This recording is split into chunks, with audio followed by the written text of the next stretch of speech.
কারণ তিন শ্রেণীর ব্যক্তিকে দিয়ে আল্লাহ তাআলা কিয়ামতের দিন জাহান্নামটাও উদ্বোধন করবে। শুনতে পাচ্ছেন?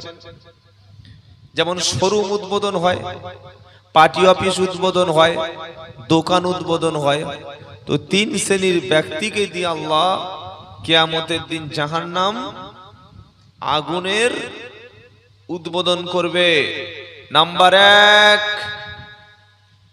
এক শ্রেণীর কি?